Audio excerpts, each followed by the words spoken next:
পরিষ্কার বলতে চাই, ভোট দেবেন, ভোট গ্রহণ দিতে হবে। ষড়যন্ত্র হলে ভোট কেন্দ্র থেকে আমরা যাব না। ভোট দিব কিসে ধানের শীষে। এই তো সংগ্রাম করেছে জনগণের লড়াইয়ের মধ্য দিয়ে মানুষের ভোটের অধিকার প্রতিষ্ঠা করতে চেয়েছিলাম। জীবন দিয়েছি, রক্ত দিয়েছি।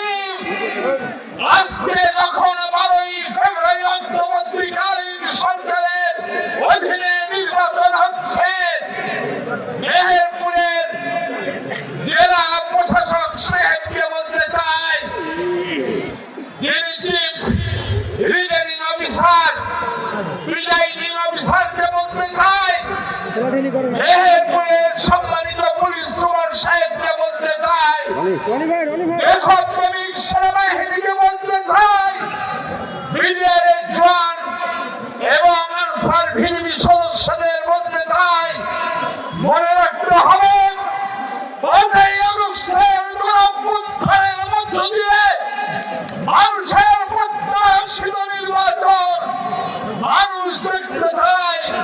আপনারা মানুষের প্রত্যাশা পূরণ করেছেন।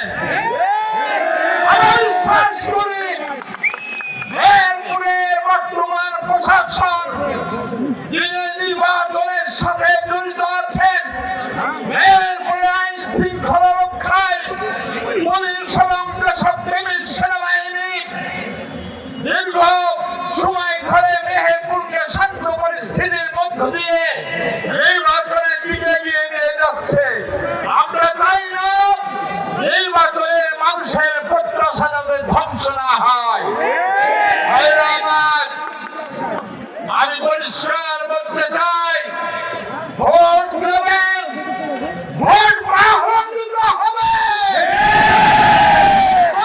ষড়যন্ত্র হলে ভোট কেন্দ্র থেকে আমরা যাব না। দলমত নির্বিশেষে ৬৮,০০০ গ্রাম সামান্য ভাবে বর্তমানে মানুষের প্রতি ধানের শীষ।